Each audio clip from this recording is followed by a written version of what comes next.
is a very well-known verse that Prabhupada quoted many times. And this chapter, the 9th chapter, Krishna is speaking about what he calls the most confidential knowledge, Rajakriyam, and the highest, most transcendental knowledge, Rajavidya, and Uttamam. It's the most transcendental, and it's the purest, Pavitram, the purest knowledge. So this verse, if you can repeat after me. Om Namo Bhagavate Vasudevaya. Om Namo Bhagavate Vasudevaya. Om Namo Bhagavate Vasudevaya. Om Namo Bhagavate Vasudevaya. Om Namo Bhagavate Vasudevaya. Om Namo Bhagavate Vasudevaya. Avajananti Mam Mudha. Avajananti Mam Mudha. Manushim Tanum Ashritam. Manushim Tanum Ashritam. Param Bhavam Ajananto. Param Bhavam Ajananto. Mama Bhuta Maheshwaram. Mama Bhuta Maheshwaram.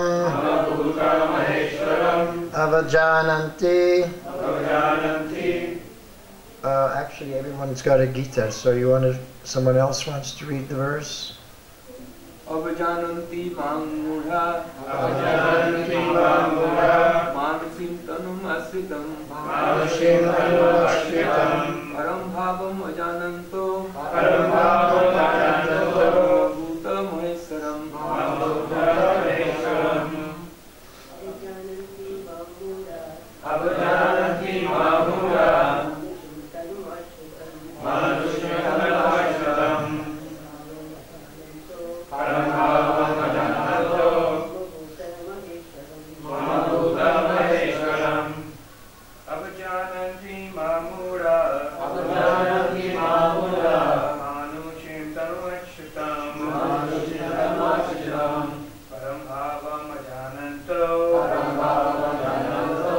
Bhuta Maheshwaram. Bhuta Maheshwaram. Avajananti Mamudha. Avajananti Mamudha. Manushim Tanamashritam. Manushim Tanum Asritam. Param Bhavam Ajananto. Param Bhavam Ajananto. Nama Bhuta Maheshwaram. Bhuta Maheshwaram. Avajananti. Avajananti. Deride. Mam. Me. Mura. Foolish men. Manushim. In a human form. Tanum. A body. Ashritam. Assuming. Param. Transcendental. Bhavam. Nature. Ajananta. Not knowing. Mama. My. Bhuta. Of everything that be. Maha Ishvaram. The Supreme Proprietor. Translation by His Divine Grace, A.C. Bhaktivedanta Swami, Srila Prabhupada.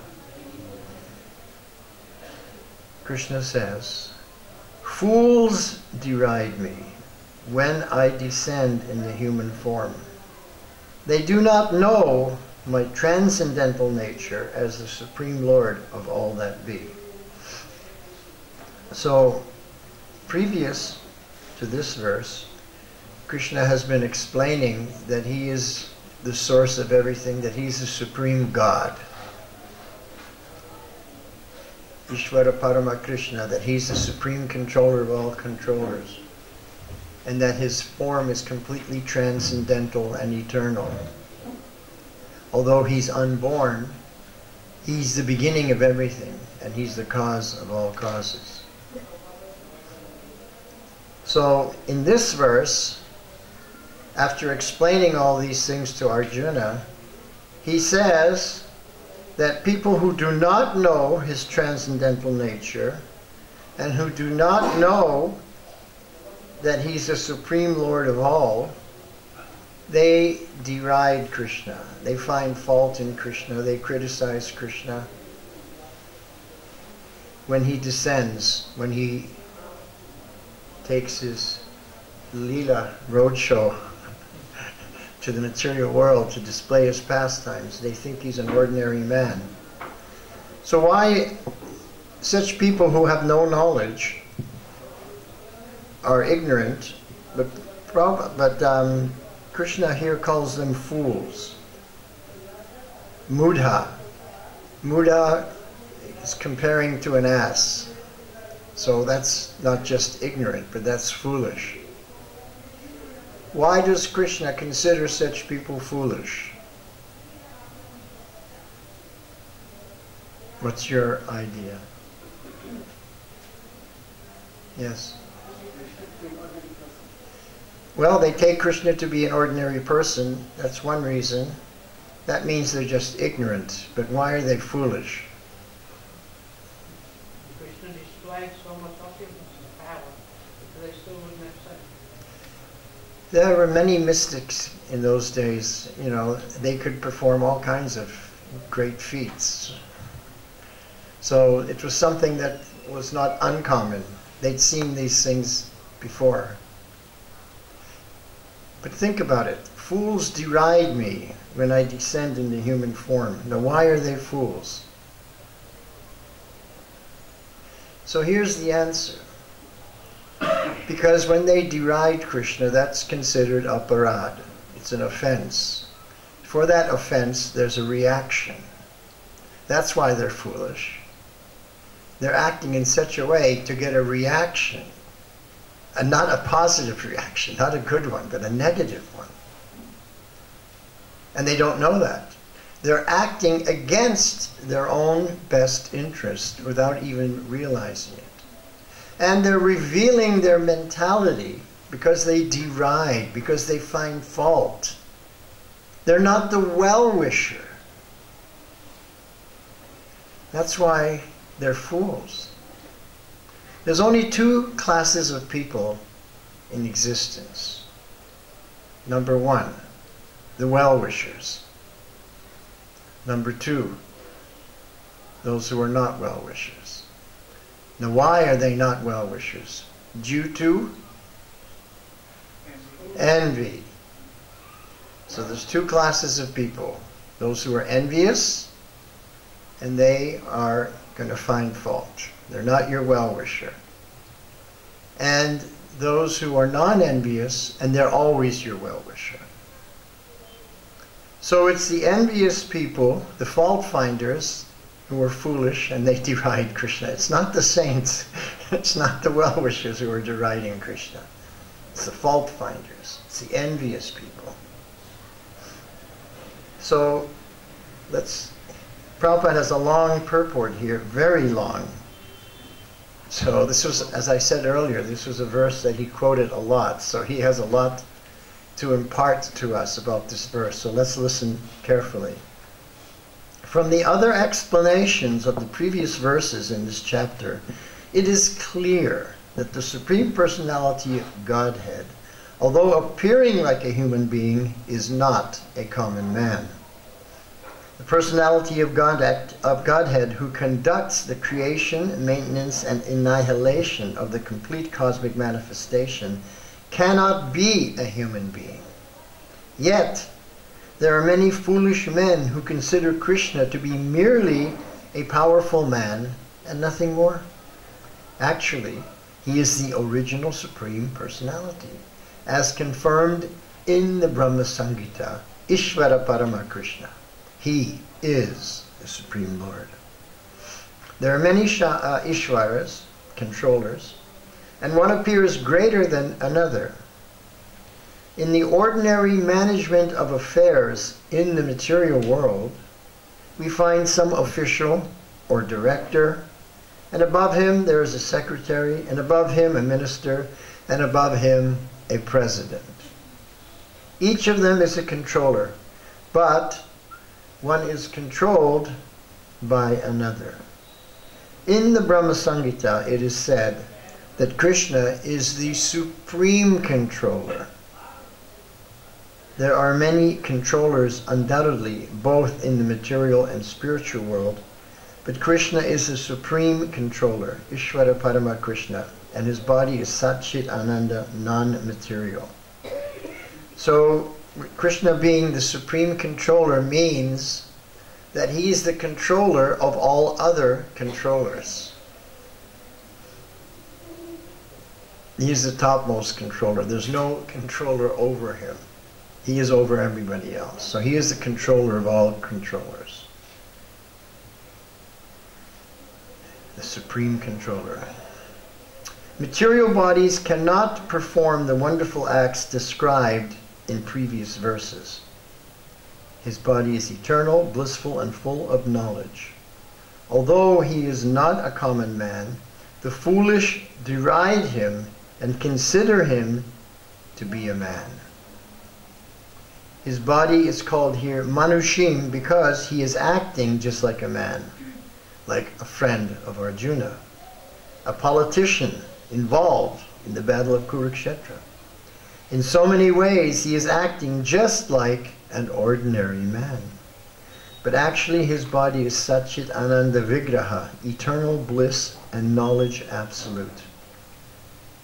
This is confirmed in the Vedic language also.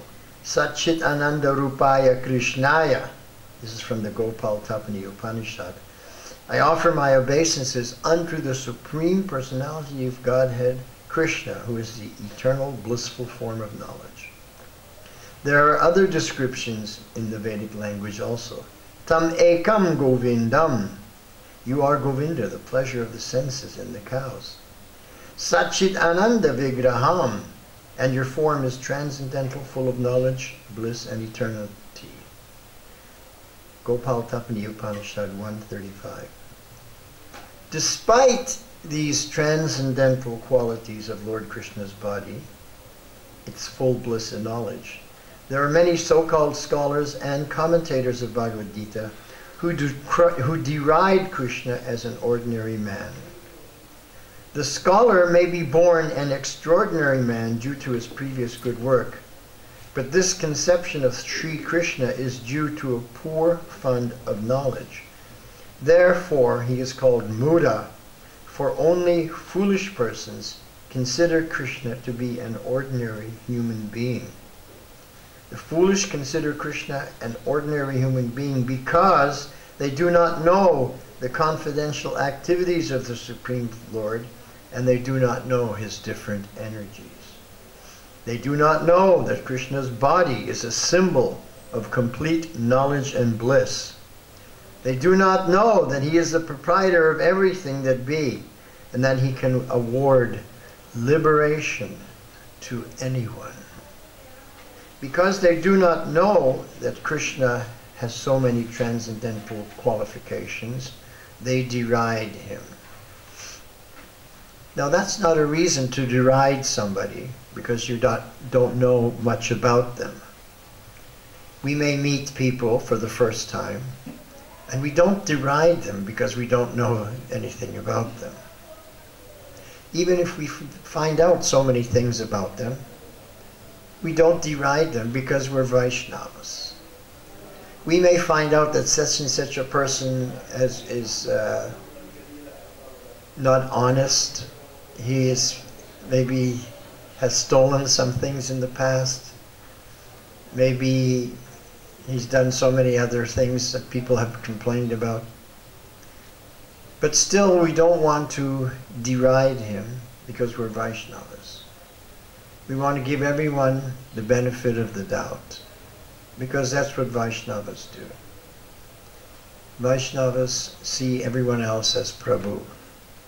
Not foolishly, that I am your servant, you are my master, tell me what to do and I'll do anything you want. But out of respect, just out of respect. So those who deride, they're actually envious. To deride means to find fault and to broadcast that fault to others. So finding fault means that we hear something. We hear some rumor. Someone says something negative about a person. And without even checking or going to that person and saying, is it true what they're saying about you? I immediately accept it. And I tell my friends, have you heard about so-and-so? What so-and-so did? I immediately accept it. I don't challenge. How do you know that's true? What proof do you have? Were you there? Did you see? Oh really? I just accept it.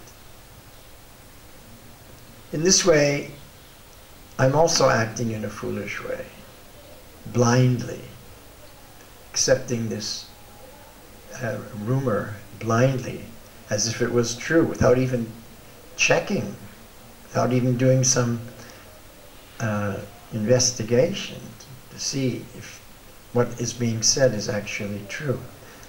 And because I spread something that's not true, that's also an aparadha. Because I'm spreading false knowledge. I'm believing something that's false, and I promote and share with other people something that is false.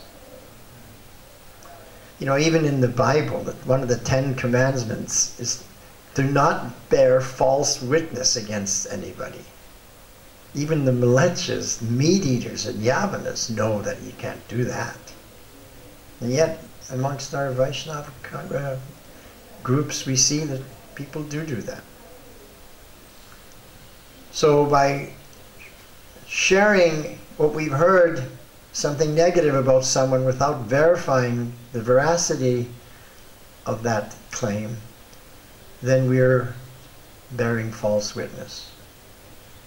And even if it's true, then again, it's not a Vaishnava thing to broadcast faults. For example, I have so many faults. Why would I broadcast someone else's faults when I have so many?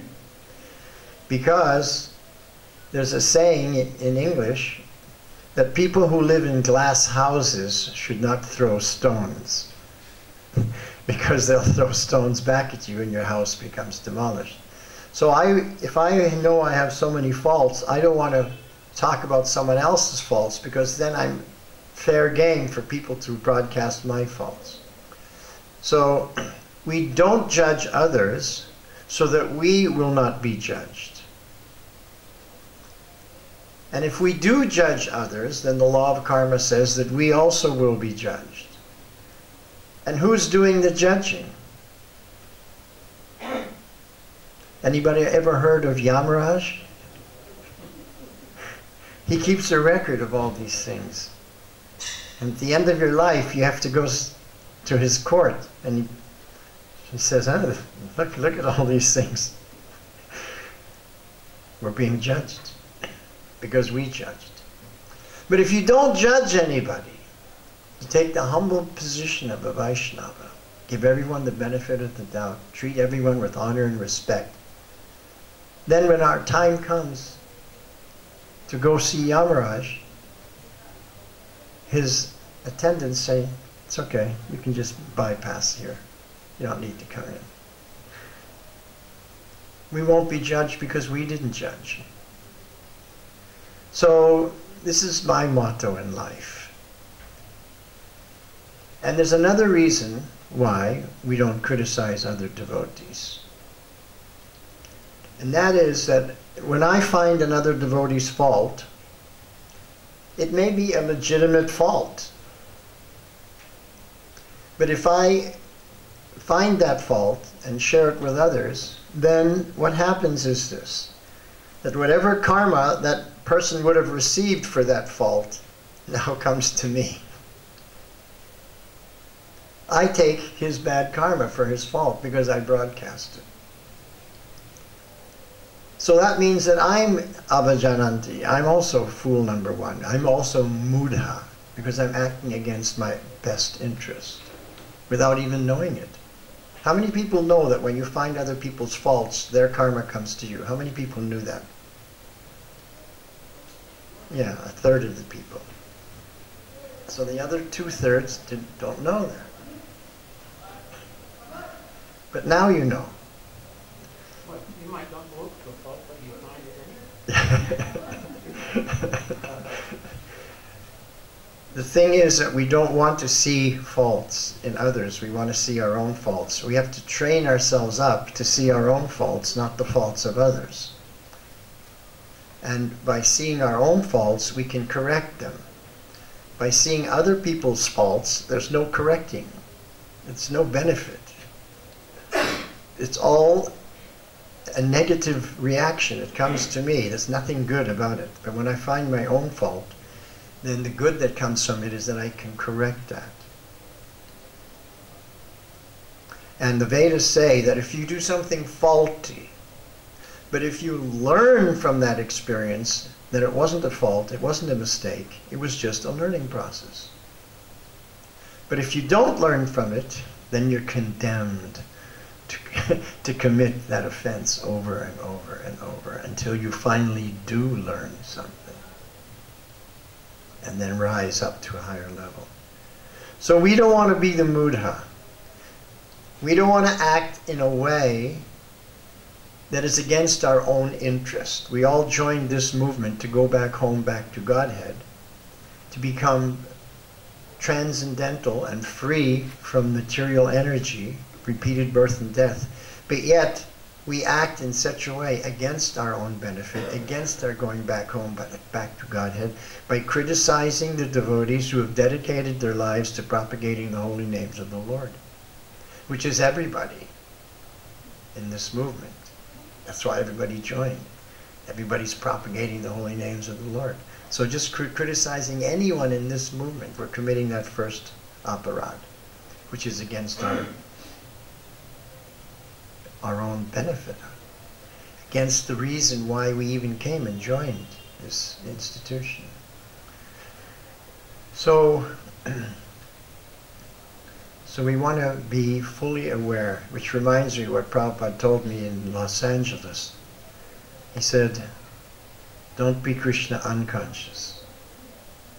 First become conscious, then become Krishna conscious.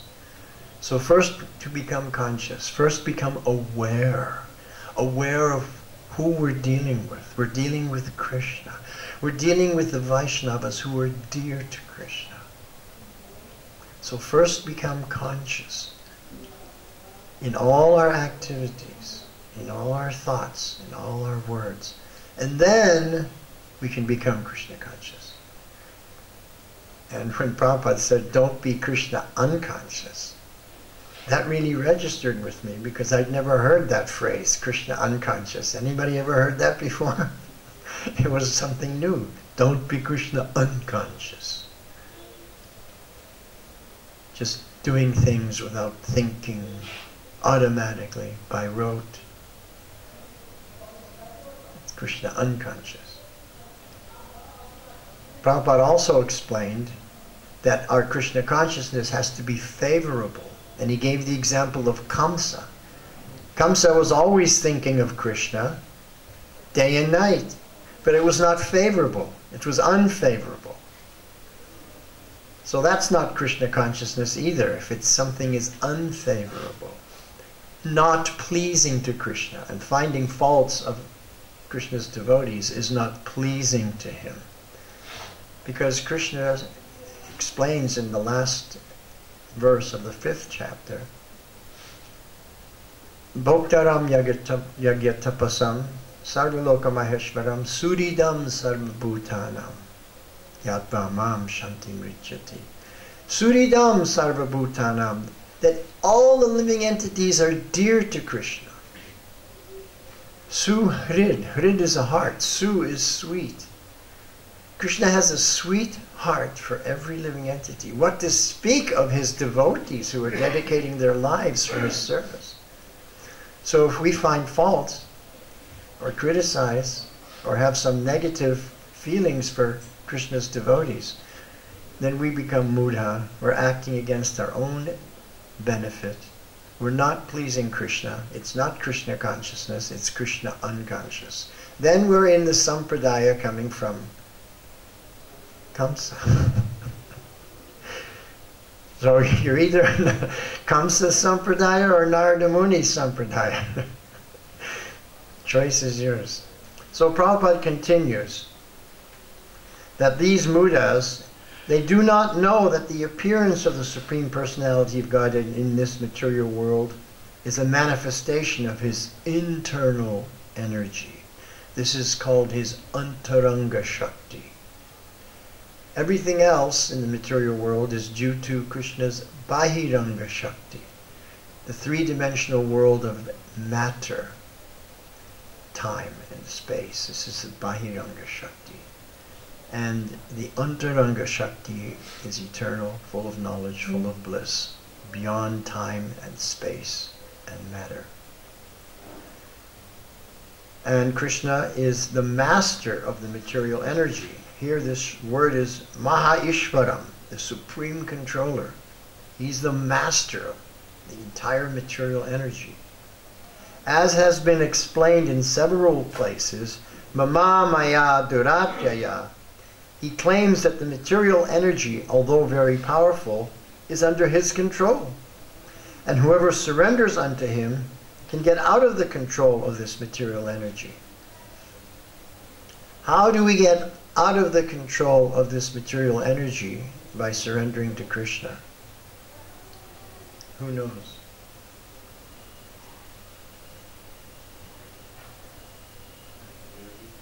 Sorry? Okay, Prabhupada explains here that whoever surrenders to Krishna can get out of the control of his material energy. So how does that happen? How do you get out of the control of material energy by surrendering to Krishna? Who knows the answer?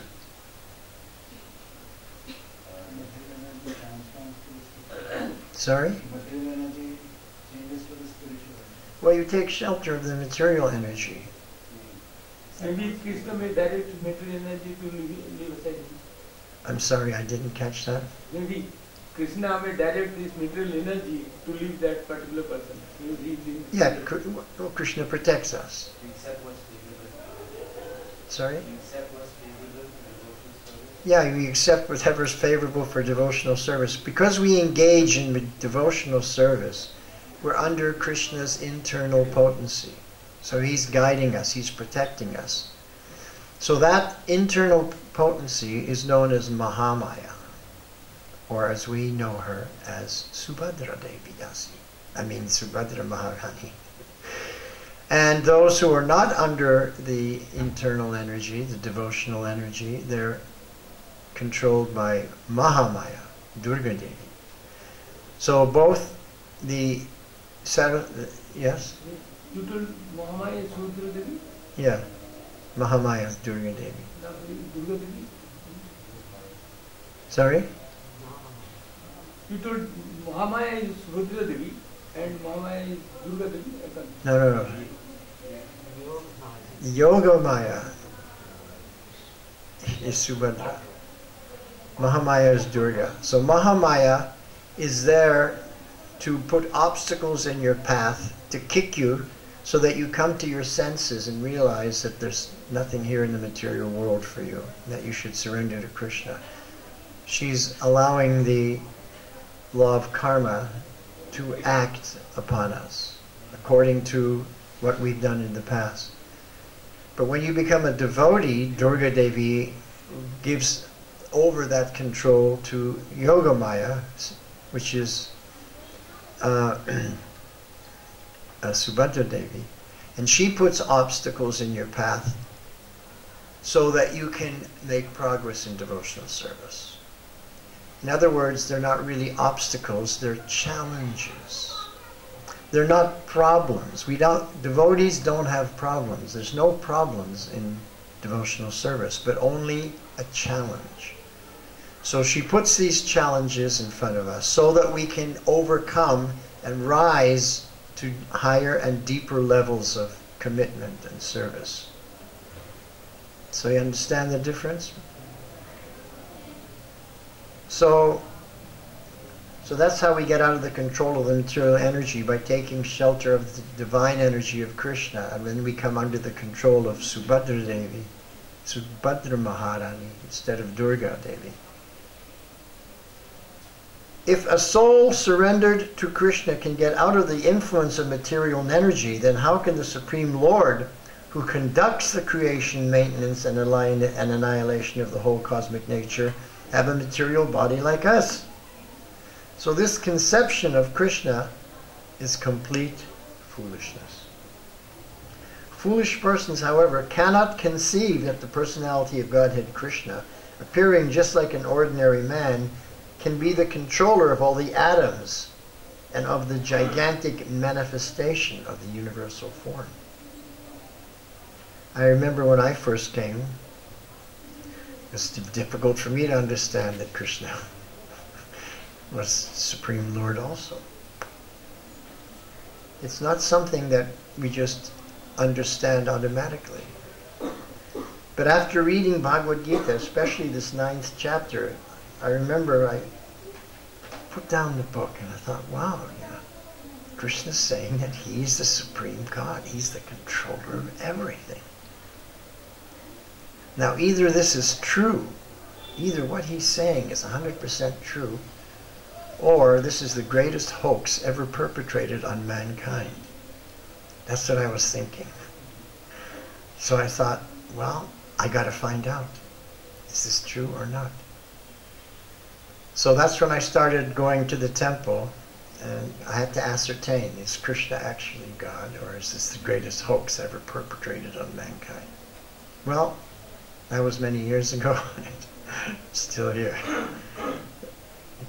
That was quite a long time ago. So I determined that Krishna actually was the Supreme Lord, and that everything he was saying was the absolute truth. And each one of us has to determine that for ourselves. If we don't determine that, then we're just going on blind faith. Blind faith is not very powerful. It's not very strong. You can't be a leader if you only have blind faith. Because blind faith means that we're just sheep, we're just followers. But a leader has more than blind faith. A leader has faith based on understanding, based on knowledge, based on experience, based on realization, based on connection with Krishna. And that's what we want. And if we don't have those 5 things, then it's just blind faith. So we don't want to be a foolish person just having blind faith. So the biggest and the minutest are beyond the conception of foolish people. So they cannot imagine that a form like that of a human being can simultaneously control the infinite and the minute. Actually, although he is controlling the infinite and the finite, he is apart from all this manifestation. It is clearly stated concerning his Yogam Aishvaram, his inconceivable, transcendental energy, that he can control the infinite and the finite simultaneously, and that he can remain aloof from them. Although the foolish cannot imagine how Krishna, who appears just like a human being, can control the infinite and the finite, those who are pure devotees accept this because they know that Krishna is the Supreme Personality of Godhead. Therefore, they completely surrender unto him and engage in Krishna consciousness, devotional service of the Lord. So why do the pure devotees completely surrender unto Krishna and engage in Krishna consciousness? You don't have blind faith because they know. Because they know Krishna. If we don't know Krishna, then we can't have that commitment We're not prepared to give our life for Krishna. We don't even know him. Now, if we don't know Krishna, can you love somebody you don't know?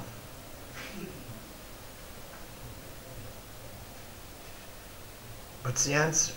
No. No. So we better get to know Krishna so that we can love him. Because you can't love someone you don't know. So in order to get to know Krishna first so that our love can develop and manifest for him, we have to study his words, his teachings. We have to study his pastimes.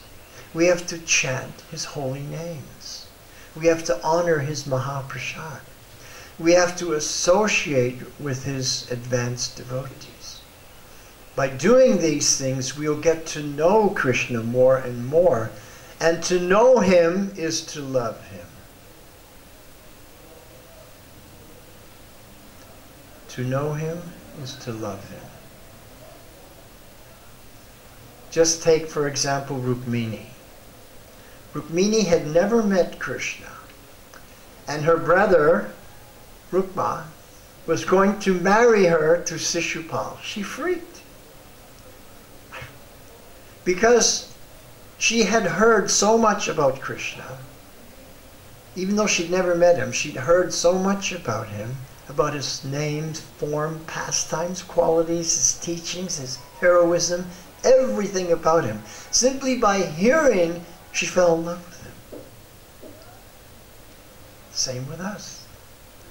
We can also fall in love with Krishna simply by hearing.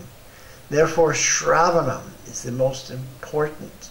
It's the fundamental basis of devotional service. Because without Shravanam, there's no Kirtanam. There's no glorification. We can glorify somebody when we know that person. When we have feelings for that person. Then we can glorify them. So first is hearing, Shravanam. Then Kirtanam, glorification. And from that hearing and glorifying is Smaranam, remembering. But if we never hear anything, how can we remember? You can't remember something you've never heard. Am I correct? So we have to get very serious about Krishna consciousness and not just bumble along in a foolish condition without being conscious, without being aware who we're dealing with. So in the next paragraph, Prabhupada says, there are many controversies between the impersonalists and the personalists about the Lord's appearance as a human being. So now Prabhupada is going to speak about the Mayavadi conception, and he does that for a page and a half. We don't have enough time to go through that whole thing. But nobody here has an impersonal conception about Krishna, I hope.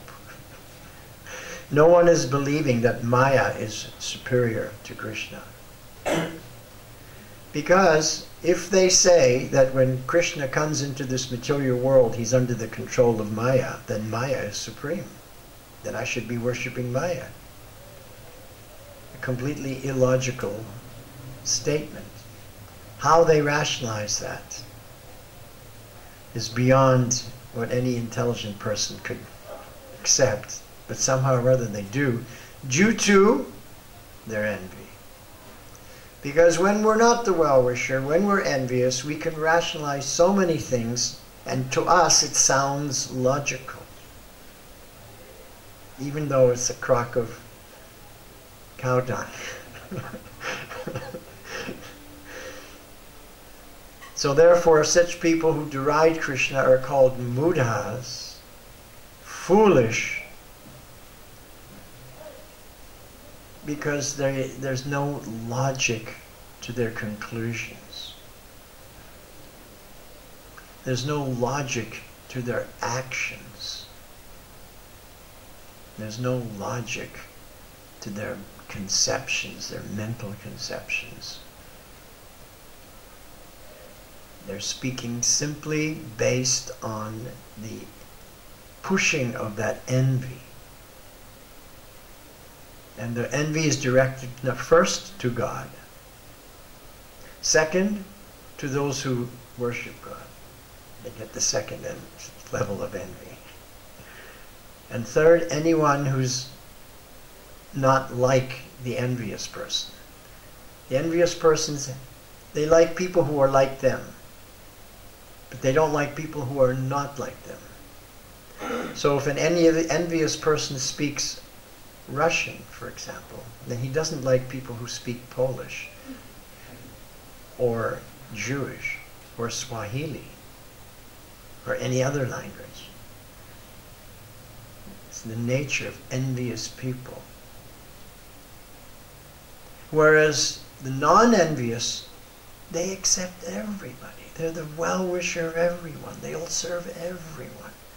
They're happy to glorify everyone, to find their good qualities and broadcast the good qualities. Such and such a person, did you see how they swept the temple room floor? I've never seen anyone do such a great job. That was fantastic. Or did you see the way they cleaned that pot? It was shining. It was brilliant as the sun. Fantastic service. And that mood encourages devotees to come to higher standards. So therefore, Prabhupada was always glorifying his disciples, always encouraging them. And so were his topmost devotees. They became the leaders. They were those who could glorify others, those who could inspire others. So we want to become like that, non-envious, the well-wisher of everyone, so that we become pleasing in the eyes of Krishna. Because Krishna sees everything that we do. He hears everything that we think. That we say. And he knows everything that we think. So we want to be pleasing to him. And we're not perfect. Sometimes we'll think something weird that may even freak us out. Oh my God, how could I have thought such a thing? Or I may say something and then regret that I said it. Or I may do something and wish that I'd never had done it. But then I have a personal heart-to-heart talk with Krishna. Krishna, I really blew it. Please forgive me. I don't know what came over me, but I regret it. Please, what can I do to overcome this? Let me go back to that person that I said that nasty thing to and beg for forgiveness. Let me undo what I did by doing something positive. Let me study Shastra more and chant more attentively so that my mind doesn't throw these outrageous thoughts at me. So we have to begin to establish our relationship with Krishna, because he's our dearmost friend. Suridam sarva bhutanam. Gyatva mam shantim richati. And anyone who understands this gets peace. So what does it mean to understand that Krishna is your dearmost friend, that he has a sweetheart for you? It means that you begin your relationship with him. You talk to him. You do things for him. You ask questions of him. You do all the things that you do with your best friend. But Krishna is your most best friend of all best friends. And those who are the most dear to Krishna become the most dear to us. So who's the most dear to Krishna? Number one. Who? No. The cows. Krishna's name is Govinda, Gopala. He lives in Goloka. The cows. So when we give our love and protection and friendship to the cows, that pleases Krishna. Who's next? Who's number two after the cows? Well, the Brahmanas, the Brahmana devotees. But I guess you could say Vaishnavas, because Vaishnavas are beyond Brahmana, beyond Kshatriya. So the Vaishnavas are second. And who is a genuine Vaishnava? That person who is following in Krishna's footsteps. We all agree on that? That person who has the same opinion as Krishna is a Vaishnava. Do we all agree on that? So if everyone is dear to Krishna, but I don't like somebody, then I have a different opinion than Krishna. Uh-oh. Maybe I'm not a Vaishnava. If I have a different opinion than Krishna, then maybe I'm not his representative. Maybe I'm not even his follower. So let's make sure that we don't have a different opinion than Krishna on anything. We have the same opinion as Krishna about everything. So our time is up. We have a few moments left over if there are any questions. You were first.